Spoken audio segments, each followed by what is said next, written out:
this week is called Pinchas. Pinchas. You may know Pinchas better as Phineas. Personally, I like the name Phineas better than Pinchas, and so I will use Phineas throughout the morning. And it begins in Numbers chapter 25, verse 10. Numbers 25:10.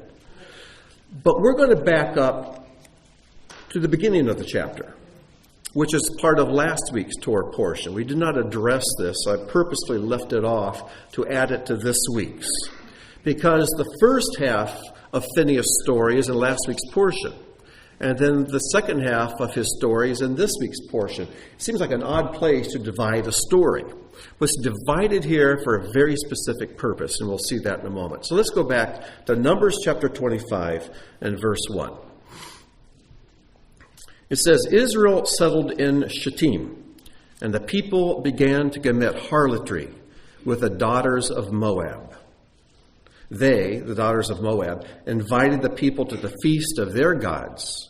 The people ate and prostrated themselves or worshipped their gods.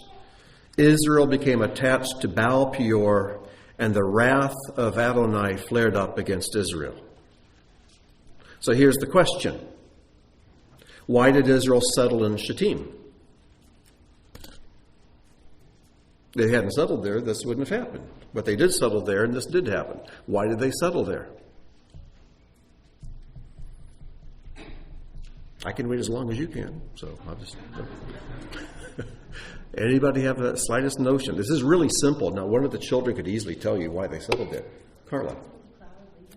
That's where God led them, right? He led them by fire at night, cloud by day. Cloud stopped, they settled in Shittim. It was God's choice, not theirs. Now let that sink in for a moment, because that leads us to another question, doesn't it? If God knew all these horrible things would happen, that they would be seduced by these daughters of Moab to commit false worship and then harlotry with these pagan women, then why did God see fit for them to settle in Shittim?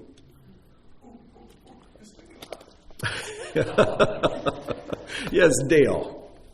Because everything's a test. Everything's a test. Very good answer.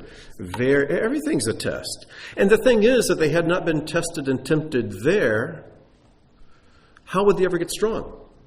Now, just because they're tested there doesn't mean they have to give in to the temptation. You see, there are certain temptations that come our way that are unavoidable. That's guaranteed. In this world, we're going to have testing and temptation, period. And God will give us grace for the ones we must face. Now, the ones you don't have to face, the ones you go and seek out yourselves, the ones you can flee from but don't, God doesn't give you grace for those. You're on your own. You understand? Yes. Go ahead. Why did Christ teach us to pray for this time? I was asking myself that same question. Why is it that the Messiah teaches us, Father, lead us not into temptation. Do not lead us into testing. I don't know. Except that somehow the very fact that we're asking him not to means that it's a constant danger and that it is a constant possibility. And also, to not lead us into temptation. You know, here's another thing. You and another person can come into a situation, the exact same situation together at the same time. And one of you is tempted terribly and the other one is not. Which means the difference between the two of you is internal. It's not an external thing, it's an internal thing. Why is it one's tempted and one's not? Maybe one of them's weak is because they've fallen to that before and now they have an appetite. They've opened a door they should never have opened. Or maybe it's because the other one simply has spent more time in prayer and he's aware that there are temptations and they've already prepared themselves to say no. And that person's been more prepared ahead of time. So I don't know. It's an excellent question. I've been asking that same question myself, praying that no one else would. And it's an excellent question. I'm not quite sure, but it's one I've been chewing on, and I invite you to chew on it with me. So he leads them to Shittim, where they could have stood against these temptations, not fallen, and think of the reward, think of the praise from God they would have gotten had they withstood this temptation. But they didn't. They failed. 24,000 are killed. You see, everything that has the potential for reward also has the risk of great damage. We all know that from experience, don't we? But there's something else here, too. It's interesting. The word Shittim, we've come across that word many times before. Here it's the name of a place. But before it's the name of a tree, or a kind of tree. It's a plural word. Anybody remember what Shittim means? It's acacia trees. And we first encountered the word back in Exodus. I forget the exact reference, but back in Exodus, it's first found when God is naming the materials that the tabernacle is to be built from. And all the wood that is used in the tabernacle and in the furniture is shittim wood. All of it is. So what's interesting here, he leads them to a place called Shittim, which tells me that there's something he wants us to think about. Because the wood that provided all the strength for the things in the tabernacle, for all the posts, all the beams, the walls of the Holy of Holies and the holy place, the wood inside the table of showbread and the altar and the ark, and it's this kind of wood, it's the very heart and substance of the tabernacle, the strength of the tabernacle itself. And it could have been their strength as well had they stood against this temptation. But one of the rabbis has pointed out that the word shittim is related to the word shatot. If you look at the word shatot, which is spelled very similarly, they say it comes from the same root, that the word shatot in modern Hebrew means foolishness or nonsense. And in ancient Hebrew, it meant insanity. In other words, God led them to a place where they could either become like the heart and soul of the tabernacle itself, strong and a dwelling place for God's presence among them, or they could turn to insanity. And I think that choice lies behind us all the time. It can be a small temptation as to what you're going to watch on TV, what movie you're going to rent, what books you're going to read, what conversations you're going to have. And one leads to strength and increasing God's presence in your life as you become more the tabernacle he wants you to be. While the other leads to insanity, to foolishness, nonsense, and a broken relationship with God. Most of us, we commit spiritual suicide not in one fail blow. We commit it a little at a time. Death by 1,000 cuts. But we start, and each one leads further and further from God. On the other hand, our victories can also be little decisions we make, little righteous decisions. I find that life is in the details. And the enemy wants to distract us with big things. I constantly have conversations with other believers, brothers and sisters, and it's always interesting to talk to the ones who've been believers for a short time. You can always recognize something about them. It's their zeal. They're on fire. They want some big thing to do for God. And I think, the enemy has so distracted them. He's used their youthful zeal to look for that big thing. Whereas the ones who've been walking with him for more years, for a long period of time, they're not looking for the big thing. They're always focusing on the small things. Today, did I have the right conversation with my wife? Did I pray for and address the things I should have this morning? Did I really spend time in his word? Did I really grasp what he wants to speak to me? Am I walking humbly with him? Am I doing justly? Am I loving mercy? Am I doing the daily things? Did I treat my kids the way I should have today? Those are the things they're focusing on. And you see, it's like my mom used to say when she talked about the economy. This is her advice. She says, if you watch the pennies and the nickels, the dollars will take care of themselves. And that applies spiritually. Watch the little things, the details of your life. And the big things will take care of themselves. God gives me clear instructions about the details of my life and how to live. He gives me no details about the big stuff.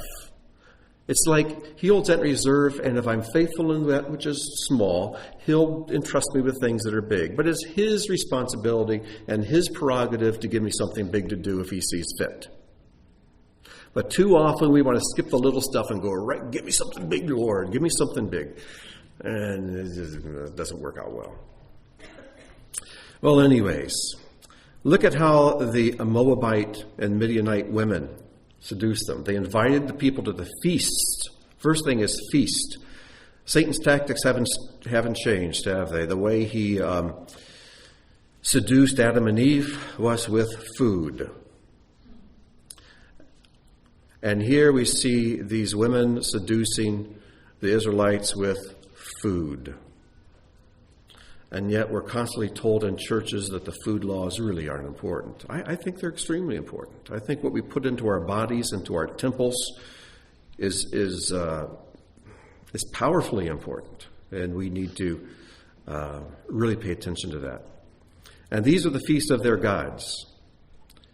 The people ate and prostrated themselves to their gods.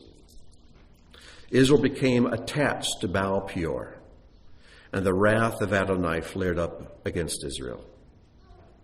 Adonai said to Moses, "Take all the leaders of the people, hang them before Adonai against the sun, and the flaring wrath of the Lord will withdraw from Israel." According to Jewish tradition, this is what's being said. Not everyone was completely attached. There were people who weren't. And in a little bit you'll see where he tells the judges, right here he tells the leaders, the judges is the words used, to go and begin to execute these people who have committed this spiritual adultery. But how do you know exactly who's doing it? It says, hang them before...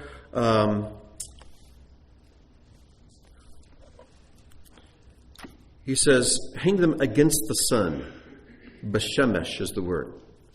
And what the tradition says is that, they were under the cloud, right? The cloud is what provided shade for the Israelites as they went through the wilderness. And it says what would happen is when people were committing sin, the cloud would open a little hole and light would come through and shine on their tent. And then when they saw that, they knew, okay, in there, there's sin. Over here, there's sin. Those are the people we need to go in and get. And those before the sun. The light would just illuminate it. There it was. According to Jewish tradition, there were 150,000 people who deserved to die that day. 150,000. I won't get into how they arrive at that number, but they say it's an enormous number of people who deserve to die. But one man stood up and did something. Let's see what happens here. Verse 5, Moses said to the judges of Israel, "Let each man kill his men who are attached to Baal Peor. Behold, a man of the children of Israel came and brought a Midianite woman near to his brothers in the sight of Moses and in the sight of the entire assembly of the children of Israel. And they were weeping at the entrance of the tent of meeting." So get the picture. There's this one man, this one Israelite man, who is so brazen, he brings this one Midianite woman, brings her to the opening to the tabernacle in front of Moses and these people who are weeping over what Israel's doing. Their hearts are broken over the sin that so many of the Israelites have fallen into. And this man takes this woman and right in front of the tabernacle, right at the entrance, begins to commit immorality with her. And then it says, verse 7, Phinehas, son of Eleazar, son of Aaron, Aaron's grandson, son of Eleazar, son of Aaron the Kohen, saw. He stood up from amid the assembly. He took a romach, a spear, in his hand.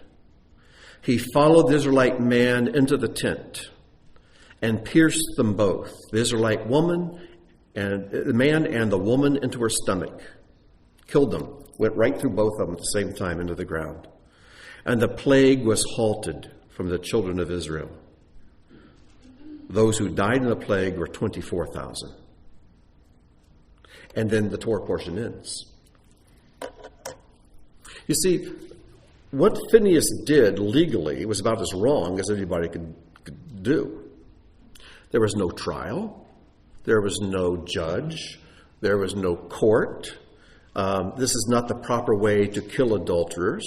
They're to be stoned, not pierced with a spear. There was no commandment from Moses to do this. Phinehas acted completely on his own. According to the legal standards, and according to the laws, what Phinehas did was completely out of bounds. And I think it's one of the reasons why the Torah portion stops there, because we have to stop there and think, what did this guy just do? He's a priest, for Pete's sake. He is not to be out there running people through with a spear. Priests were not to be involved in warfare. The other 12 tribes were involved in warfare and using weaponry, not priest. And yet this one man, this is only the second time he's mentioned in the Torah. First time he's mentioned is earlier in Exodus, where it simply gives the family tree. Aaron had a son, Eleazar had a son named Phinehas. That's the only time he's mentioned. He's a nobody. All right? I mean, as far as space in the Torah is given, until this very moment, he stands up and he does this thing. And this is where we're to pause and think about this. Was he angry? It would certainly seem so. And we know that anger leads us very close to the ledge of sin. And this is why the scriptures say, be angry, but sin not. It never says, be patient and sin not, or be loving and sin not, or be long-suffering and sin not. But it does say, be angry and sin not, because anger takes you right up to the edge of sin. And it's so easy to go one step further and fall off. Anger is the most caustic and dangerous emotion. Other than unforgiveness, I can't think of anything more destructive than anger. But I would imagine here that Phinehas is pretty angry. Well, let's see what happens. Turn the page. You go to this week's Torah portion, verse 10. Adonai spoke to Moses, saying, Phinehas, son of Eleazar, son of Aaron the Cohen, turned back my wrath from upon the children of Israel. When he... Now, the word... The English just simply does not bring out the essence of what's being said. There's a word here that in Hebrew is the word kana, kof nun aleph. So I'm just use the basic word kana every place where it appears. It says, when he kanad. Now your translation may say zealously avenged. Okay? But the word is used twice. When he kanad me among them. So I did not consume the children of Israel in my kana. 3 times the word is used. God says, I have kana, and he says, and Phinehas had kana for my kana. He zealously avenged my kana. Okay? With kana, he kanad my kana. That's how you can put it. Which makes total nonsense in English. But it gives you a little bit of the feel what's going on in the Hebrew. Therefore say, behold, I give him briti shalom, my covenant of peace. And it shall be for him and his offspring after him a covenant of eternal priesthood, because he took kana for his God, and he atoned for the children of Israel. Now, this passage in Hebrew is very interesting. And some of you who have studied this portion in the past are aware of what is happening here. But that those words, briti shalom, my covenant of peace, are found, let's see, here it is. Briti, there's the word briti. Brit is covenant, briti is my covenant, and there is the word shalom. Now, it doesn't show up very well, but shalom is spelled shin, lamed, vav, mem, and the third letter, the vav there, only in this word, in this verse, only place anywhere in the Bible, that vav is written broken in half. Now you can barely see it, but it's snapped in half right in the middle. Now over here is a normal vav. It's just all one solid piece. But here in the word shalom, the vav is broken, and in every Torah scroll in the world, this is the way it's written. So the question is, the sages ask, why only in this one place in the entire Hebrew Scriptures do we find a vav snapped in half in this word, in this verse, when it comes to God saying, I'll give my covenant of peace, briti shalom, to Phinehas? Why here? Why the vav broken in half? Well, they have different ideas about this. They say one of the things that happens if you take a vav and you snap it in half, it becomes two letters. The top half of the vav becomes a letter yud, like this. That's a letter yud. And the word yud means hand, all right? So it becomes a picture of a hand holding a spear. That's a possibility. But the letter vav is the sixth letter of the alphabet, sixth the number of man, and a vav is said in Jewish lore to picture a man. And here's a man who's been broken. And they say Phineas is one who is totally broken before God. I think this is getting closer to the truth. Because the people I know who don't have peace are people I know who have not been broken by the Lord. They've not been broken by Him. And brokenness is something that is extremely important in God's working in our lives. You cannot please Him, you cannot serve Him, you cannot have close, intimate relationship with Him until He breaks you. That's simply the way it is. When Messiah took the bread and the fish that were given to Him, what does it say? He took them, He broke them, and He blessed them. You want God's blessing, you got to be broken. It talks about the woman who came and anointed His feet. She had this spikenard, this extremely expensive ointment inside an alabaster box. It says she broke the box, and then the fragrance filled the room. We're all like that box. There's something inside of us, in our spirit, that is precious and wonderful. It's light to the world, but it doesn't get released until we get broken. And this is one of the purposes of pain in our lives, to break us. Because all of us who are complicated, because we're fallen, we have inside of us a desire to know God. It's hardwired into the human being. We have a desire to know Him. And if we don't have the light of His Word, we will start to imagine Him in different ways. This is how we have all these different world religions. Okay? They whether it's a primitive religion, they imagine God a certain way, but why do they all have gods of some sort? Because inside of them it's hardwired. They want to know God. And if they don't have the word of truth, they'll make up one.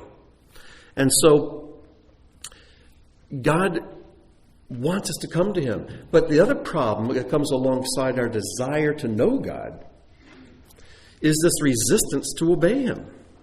We want to do things our way.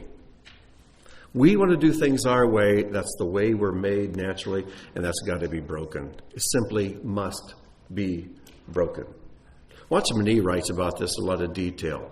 And he says, what generally happens is there's a lot of little breakings in our life. It could be a little thing like dropping a brick on your toe, or somebody running into your car, or you're going to the store because you need this one last ingredient for the recipe and they're all out. Or you get there and you realize you don't have enough money in your wallet. Those little irritations, these are God's ways of breaking us. And the question is, how do you respond to those little things? Does it ruin your day? Then you're not broken yet. Or do you say, this is the day the Lord has made, I will rejoice and be glad in it? Do you remember all things work together for good to those who love God and are called according to His purpose?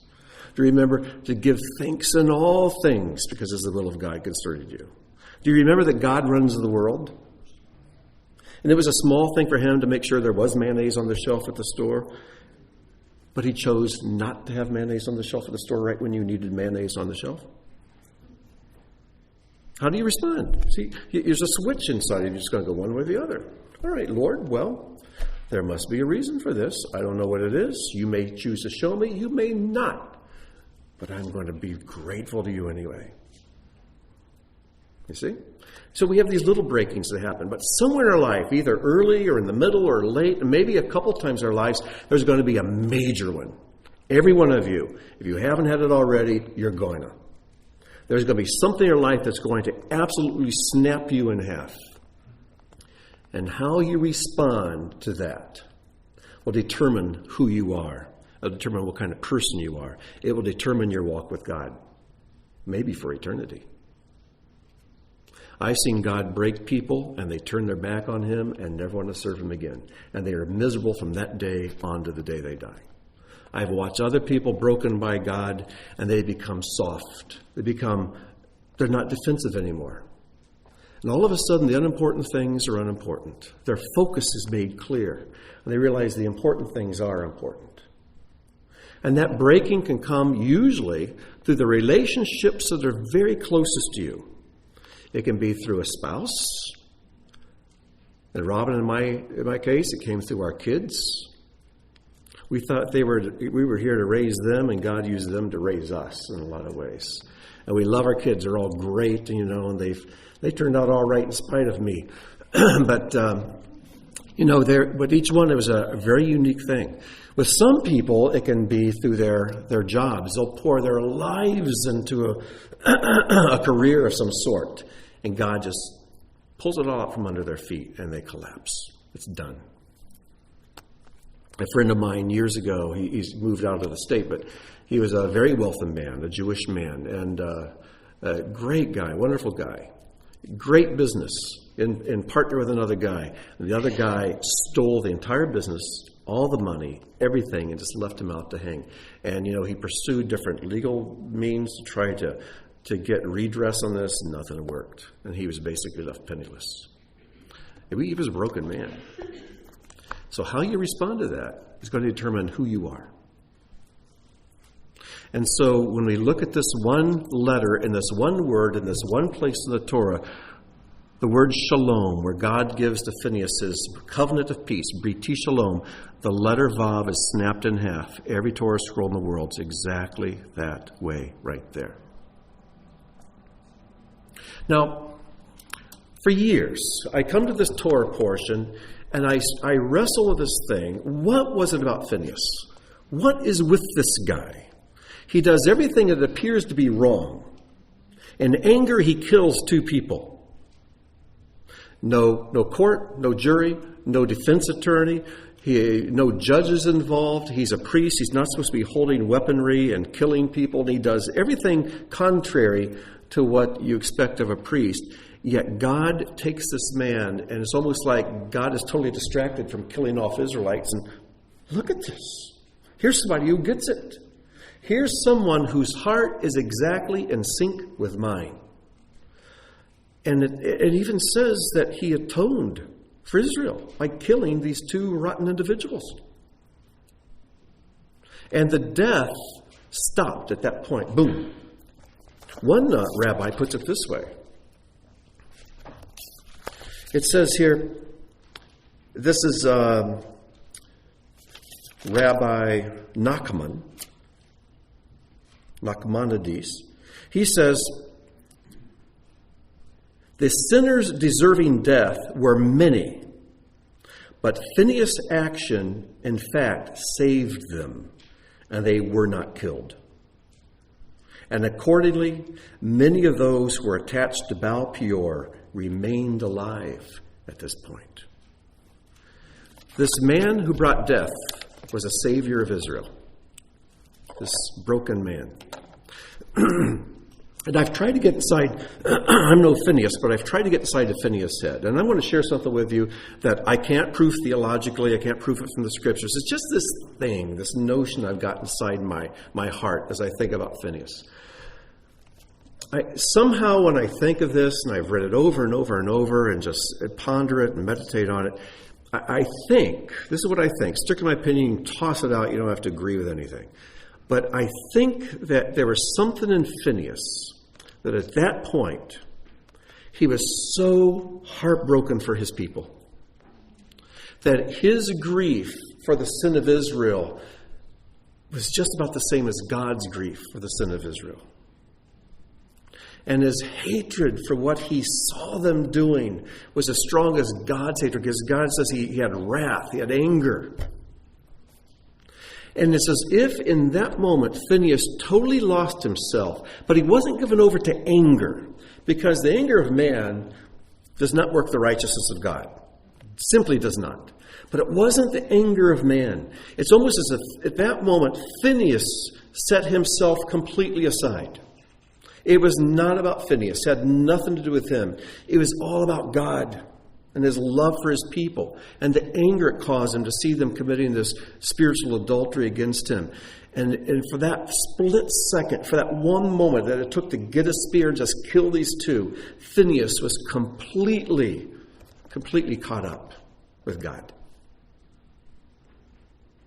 I just somehow think that's the case.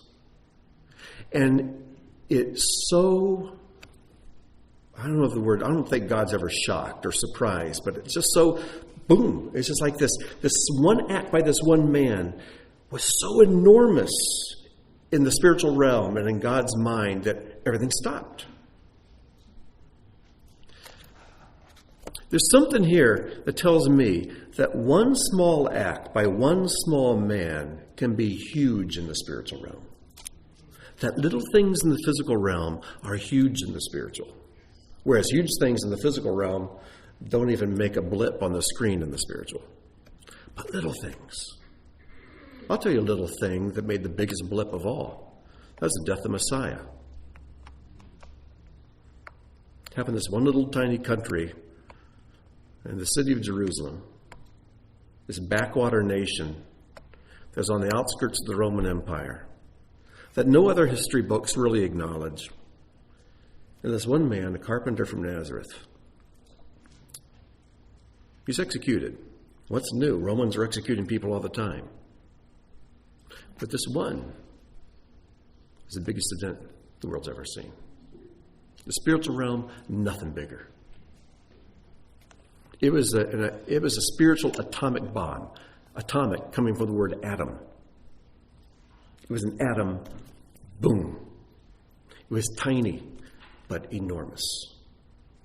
Now, something else has come to light. This week as I was looking at this, I did a search to see if there's any place else in the Bible where that phrase, Briti Shalom, my covenant of peace, is found. And lo and behold, it's found 4 times in the Bible. Now, this is the first, right here in Numbers 25. But it's found 3 times over in the prophets. Once in Isaiah and twice in Ezekiel. So I went over to look at those. I'm going to read the Ezekiel passages first. You can just jot down the references and check them out later if you want. Ezekiel 34:25. This is what God says. I will make with them, with Israel, a covenant of peace, and banish wild beasts from the land so that they may dwell securely in the wilderness and sleep in the woods. And then a few chapters later, Ezekiel 36-28, I'll read. I will make a brit shalom with them, a covenant of peace.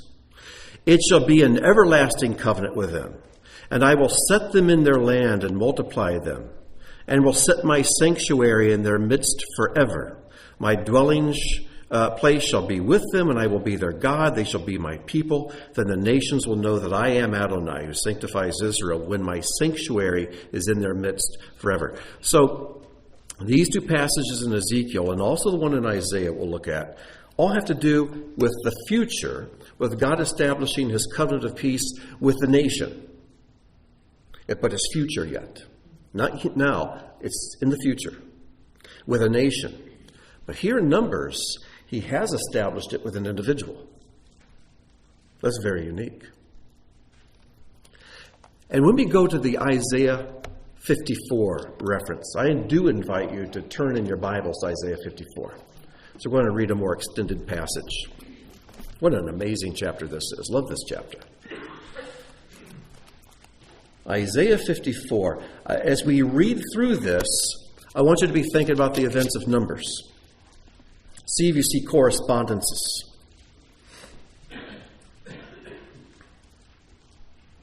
Isaiah 54, we'll start with the first verse. Shout for joy, O barren one, you who have borne no child. Break forth into joyful shouting and cry aloud, you who have not travailed, referring to travail of childbirth, of birth pains. For the sons of the desolate one will be more numerous than the sons of the married woman, says Adonai. Enlarge the place of your tent. Stretch out the curtains of your dwelling. Spare not. Lengthen your cords. Strengthen your pegs. In other words, you're going to need a big house for all the kids you're going to have. For you will spread abroad to the right and to the left, and your descendants will possess nations and will resettle the desolate cities. Fear not, for you will not be put to shame. Do not feel humiliated, for you will not be disgraced. but you will forget the shame of your youth. You see, in the Torah, as we see Israel going through the wilderness, and then in Joshua and Judges, we see them settle the land, they're still in their youth. They're in their adolescence. That's why they're always goofing up. That was their stupid teen years, I guess you could say. But here, God is prophesying their adulthood. And it says, you will forget the shame of your youth. And the reproach of your widowhood, you will remember no more. For your husband is your maker, whose name is Adonai of hosts, Adonai Zevaot. And your Redeemer is the Holy One of Israel, who is called the God of all the earth. Do you notice the first half of verse 5, it's the spiritual? Your husband is your maker, his name is Adonai of hosts. And then the second half is earthly. Your Redeemer is the Holy One of Israel, who is called the God of all the earth. For Adonai has called you like a wife forsaken and grieved in spirit, even like a wife of one's youth when she is rejected, says your God. For a brief moment, I forsook you. You know, people say God's turned his back on Israel. He did for a brief moment, just for a short period of time. In other words, he took them and snapped them in half. He made a separation. For a brief moment I forsook you, but with great compassion I will gather you in. In an outburst of anger, I hid my face from you for a moment. But with everlasting loving kindness, I will have compassion on you, says Adonai, your Redeemer. For this is like the days of Noah to me, when I swore that the waters of Noah would not flood the earth again. So I have sworn that I will not be angry with you, nor will I rebuke you.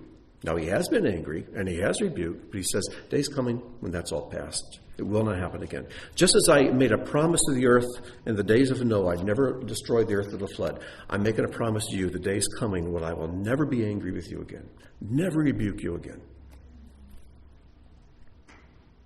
Verse 10, for the mountains may be removed, and the hills may shake, but my loving kindness will not be removed from you.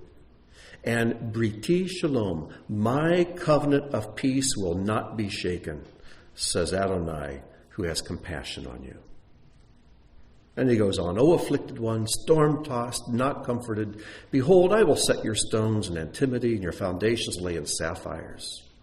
And he goes on to, it's a wonderful chapter. Do you see the connection? Because if there's ever a time where you see just a blatant disregard for God, blatant spiritual adultery, this is worse to me than the sin of the golden calf. You know, at the sin of the golden calf, only 3,000 died. Here, 24,000 died, and many more deserved to die. See, the golden calf happened very early in Israel's history after they had left Egypt. And they were slave mentality. They didn't know much about God. And Moses was up on the mountain. He wasn't there to control things. And Joshua had gone halfway up the mountain with him. So Joshua wasn't there. They were kind of left leaderless for 40 days. And it took 40 days. But finally, they kind of fell into this whole golden calf thing. So 3,000 died. But this is 40 years later here in Numbers. This is after they've heard God speak from Mount Sinai. They've seen what happens to people who sin. They've seen what happened with the golden calf. They've seen what happens when people rebel against God's anointed leaders. And Moses is right there. He hasn't left. They have the Torah. They've entered into a covenant with God. And this time they sin, and it's even more blatant than with the golden calf. This is a much more serious act. I want to talk about Phinehas a little bit more.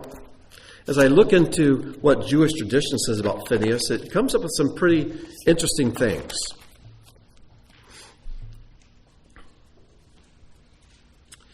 Now, first of all, the broken vow. Do you understand my insight on that?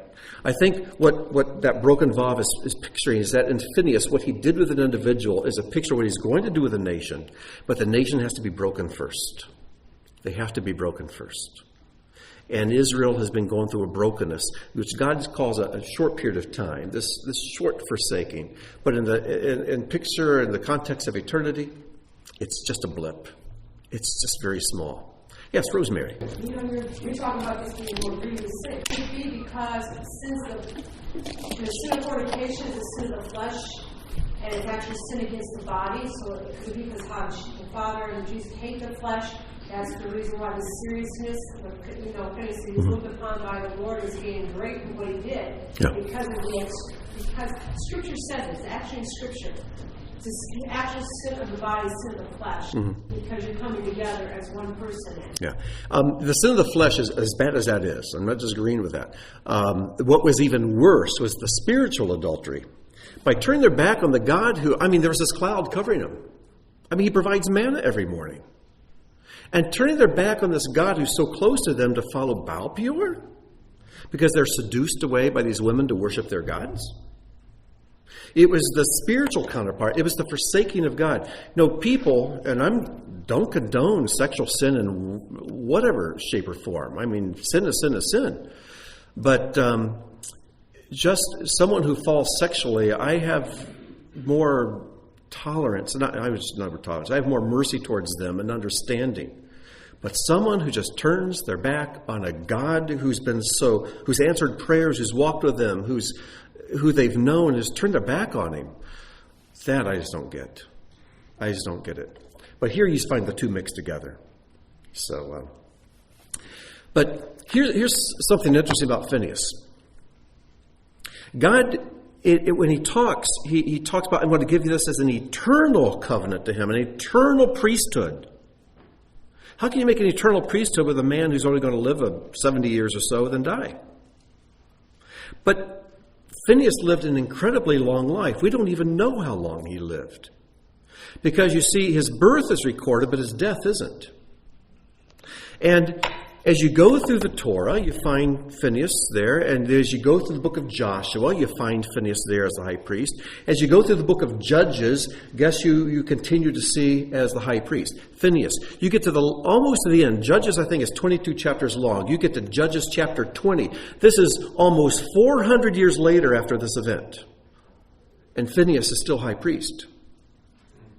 Judges 20:28. Phineas is still high priest. We see there. Here's what the passage says. And Phineas, the son of Eleazar, son of Aaron. In other words, it's not some other guy named Phineas. It's this same Phineas. Ministered before it in those days, saying, shall we go out once more to battle against our brothers, the people of Benjamin, or shall we cease? And Adonai said, go up, for tomorrow I will give them into your hand. It's talking about that event in chapter 20 of Judges, almost 400 years later after the book of Numbers. And Phineas is still high priest, this same Phineas. And there's no record of his death. And then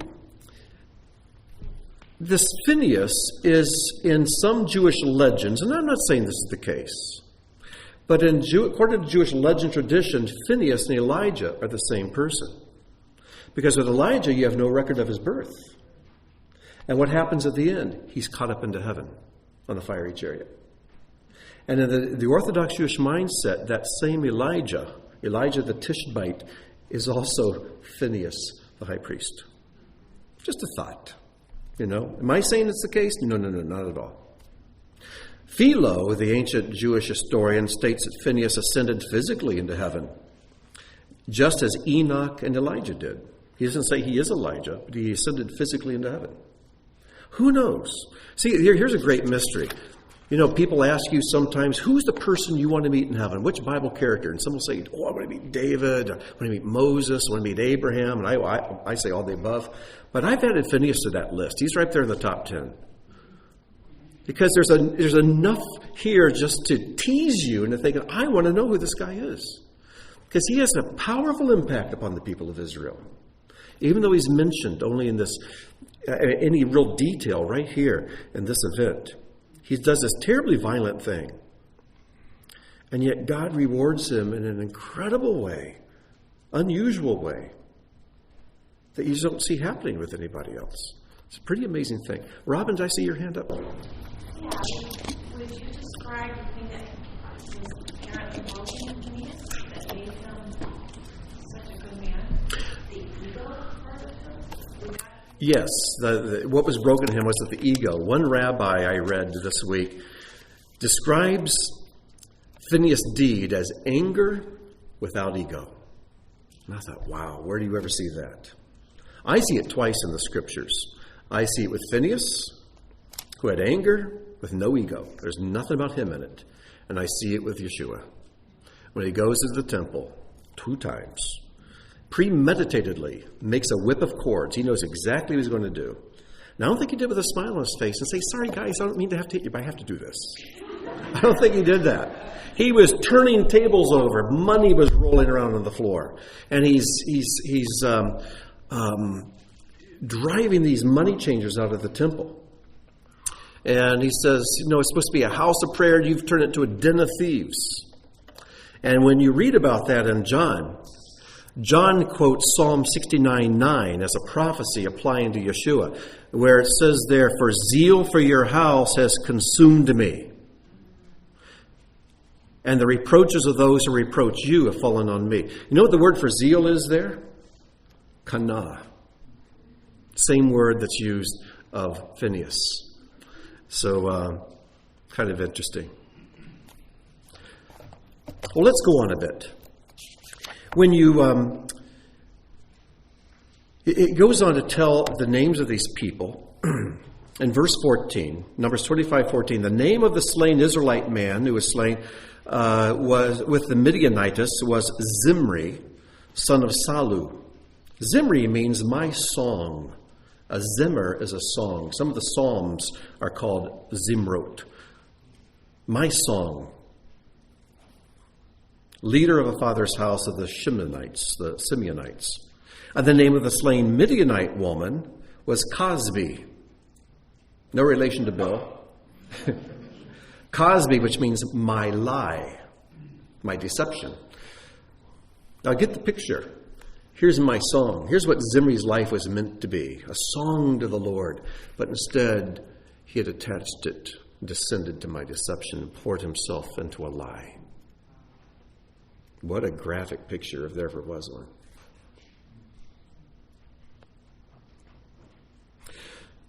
And one of the things, to say, well, why is it Moses didn't act? I mean, he's right there. Why was he just still? And they say because this was a Midianite woman. And Moses' wife was what? A Midianite. You see? It's almost like Moses wants to do this, but he's married to a Midianite. Zipporah is a Midianite. But she was not, she wasn't like this. But she was not a sinful woman, as this one was. But it's almost like he's mocking Moses. Look, you can't say anything against me. You married a Midianite? Well, I've got a Midianite too. So let's move on. Verse 16. Adonai spoke to Moses saying, harass the Midianites and smite them. And notice he doesn't say the Moabites, just the Midianites. Why does he say just the Midianites, not the Moabites? First of all, Moab was a close relationship to Israel. The Moabites were descendants from Lot, Abraham's nephew.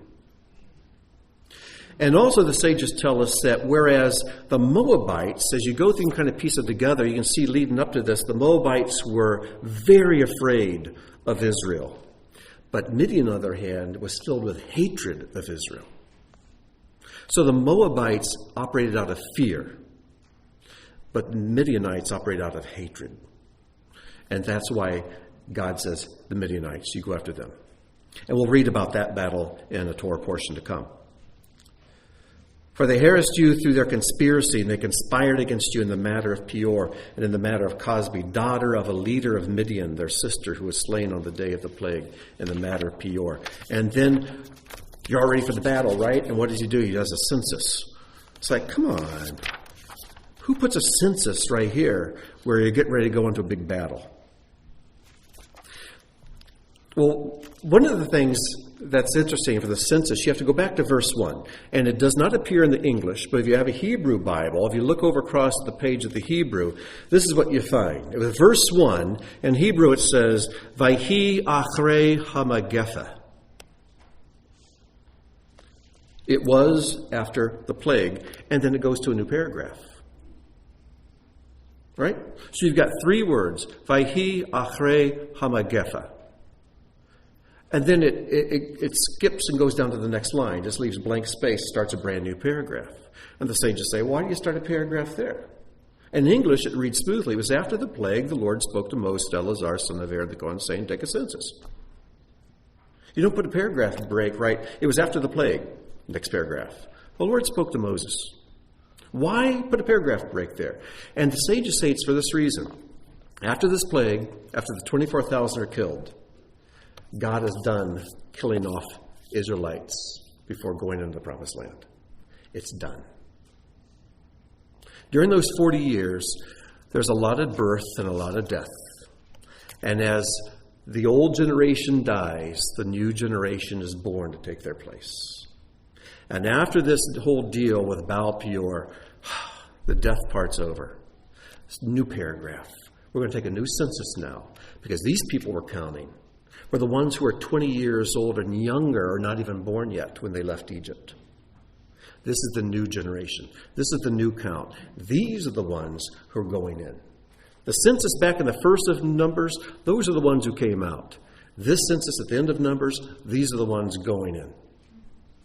And when you go through and you compare the numbers from chapter 1 to this chapter, you find some tribes had a dramatic drop-off. The tribe of Simeon lost over 37,000 people. Their numbers are that much lower in the census. Others gained thousands. But when you count them up, the numbers are just about the same. They're pretty close. So for every death, there seems to have been a birth. This is a picture of us.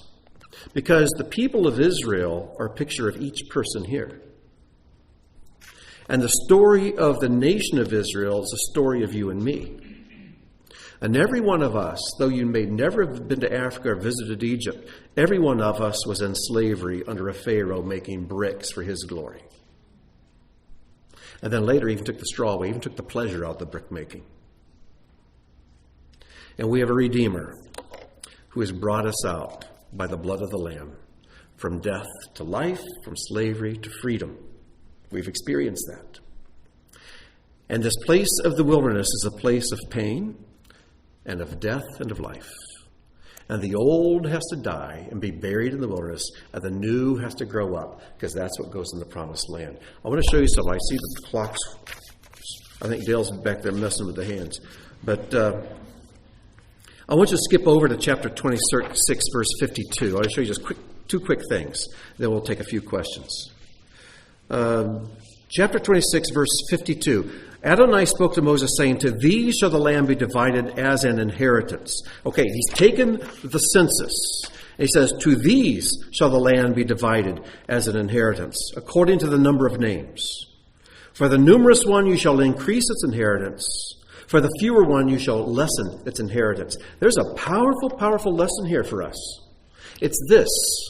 Your inheritance in the land is based upon your obedience in the wilderness.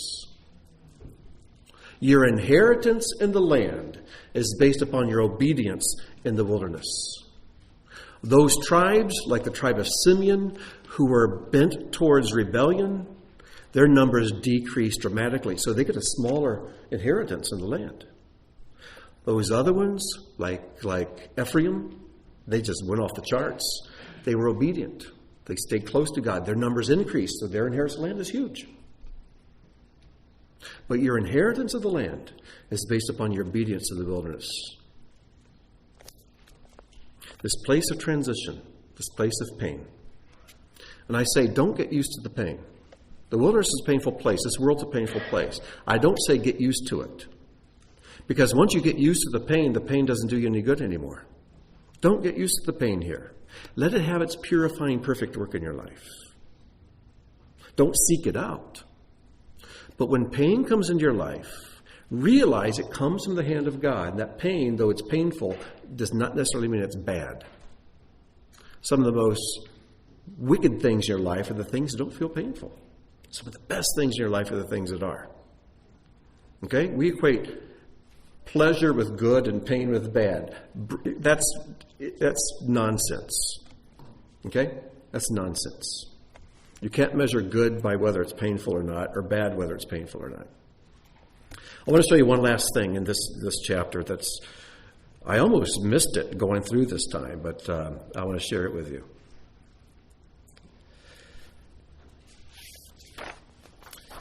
We see in verse 65, for Adonai had said to them, they will surely die in the wilderness, this older generation. And not a man was left of them except for Caleb, son of Jephunneh, and Joshua, son of Nun.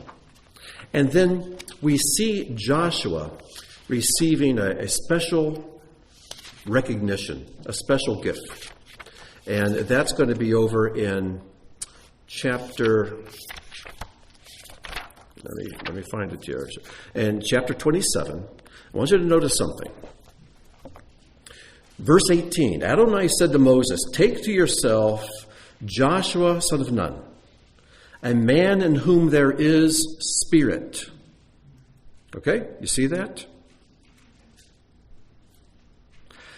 And lean your hand upon him.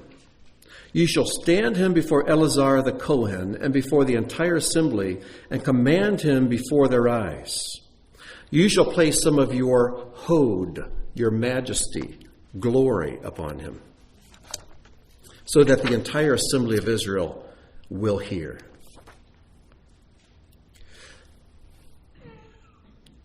Now make sure we hear what's being said.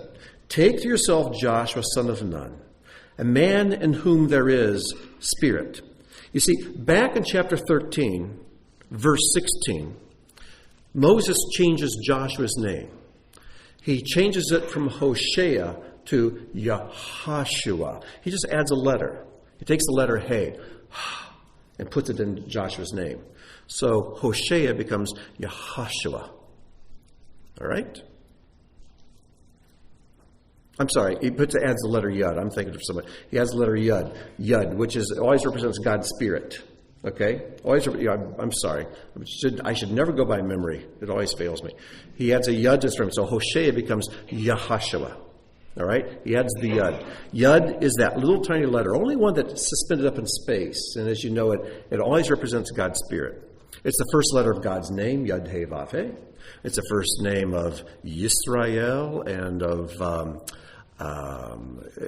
Yeshua and so many names. And it represents God's Spirit, God's hand. So he added that to Joshua's name way back earlier. And here God says, a man in whom there is spirit. But here he says now, Moses, you're about to die. Your replacement is Joshua. What I want you to do is lay your hands on him and place your hod, your majesty, your glory on him. Why? So that the entire assembly of Israel will hear him. Yeshua's name is the same as Joshua's name. When Yeshua first came to earth, he came with the Spirit of God. He was in an earthen vessel. There's nothing special about his physical appearance. But he was a man totally, absolutely saturated with the Spirit of God. Sinless. The Word made flesh. Some heard, most didn't. But he's going to return. And when he comes back, he'll not just come back with the Spirit of God, but with the glory of God. You follow? Why? Because then now everyone will hear him. You know, when Moses came down from Mount Sinai the first time, he just came down with the tablets. And he came down to a sinful Israel. The tablets are broken. He had spent 40 days and nights in God's presence, just filled with God's his Spirit, his presence. And he sees the sin about him, and the tablets are just broken to pieces. That's a picture of Yeshua just being broken. So then later he goes away again. The second time he came down with the 10 tablets, the 10 commandments on the 2 tablets. This time Moses' face just glowed. It was so bright that people had a hard time looking. We had to wear a mask just to mask the glow that was on his face. This is a picture of Moses' return, is a picture of Yeshua's return. You understand? And this time he comes back to Israel waiting for him. As the Talmud says, they're trying to figure out What will the people of Israel be like when Messiah comes? Because we look at some places where it looks like they reject the Messiah, and over here it looks like they receive the Messiah. What's going on? And the Talmud tells us that the Messiah will come either to the most wicked generation of Israel ever in their history, or he'll come to the most righteous generation of Israel. Well, we know the truth. The first time he came to the most wicked generation. They were so wicked they couldn't even recognize the Torah when it walked among them and talked. And they executed him. Hatred without a cause is what Yeshua calls it, and that's what the Talmud calls it. Why was the first temple destroyed? Or why was the second temple destroyed, Herod's temple? The Talmud says hatred without a cause. And Messiah says they have hated me without a cause. But when he returns, I see God working today in Israel to prepare a people who are looking for their Messiah. Be prepared for him. And I think we're part of that work. I think we're a part of that. It's an exciting time to be alive. So anyways, this Torah portion, if I feel frustrated, it's because I'm frustrated. There's so much here to talk about, so much good stuff packed in here. And I swear when I sit down to talk, those hands on the clock look like a fan. So, anyways, we're going to close in prayer so we don't go too far over time. But I invite you to come down to Oneg Room. We can talk as much as you want about these things. Father, thank you for this portion of your Torah. Lord, thank you for the life of Phineas, for in him we see Messiah in so many ways. And Lord, in Phineas we see who we hope to be. For Lord, there are things when you call us to be angry that we need to be angry about. But Lord, help us to be angry without ego. Lord, help us to be so caught up with you that we just simply are your people. But Lord, I pray you'd protect us from trying to imitate Phineas, so that we take on some kind of a false, hypocritical anger that's based entirely on Phineas. We go around destroying things around us, saying, I'm a Phineas. Lord, protect us from that stupid foolishness. Because, Lord, we're not a Phineas. Not yet. But, Lord, help us to be more of the people who aren't trying to defend our own ways, but, Lord, just to defend yours. It's not about us. It's all about you. It's not self-preservation we're concerned with. For, Lord, I'm sure Phineas, when he did what he did, he just figured his life is over too. He was ready just to die. Lord, help us to be people who are not only ready to die, but daily we take up our crosses and follow you. We deny our rights to ourselves. We're yours. Help us to be faithful to follow you in that way, to be living sacrifices. And Lord, as you break us, as you broke Jacob when you wrestled with him at the Jabbok brook, and after he realized who he was wrestling with, it wasn't his enemy, it was his God. It says his hip was out of joint, he walked with a limp. He was broken. So Lord, I pray you do the breaking that every one of us needs, but give us the grace that as the external is broken, that the internal becomes strong and beautiful and fragrant and bright, to accomplish and do great things in this world that we can't even imagine, or nor even be aware of when they're happening. Lord, just make us your people, the people you want us to be. We ask in Yeshua's name. Amen.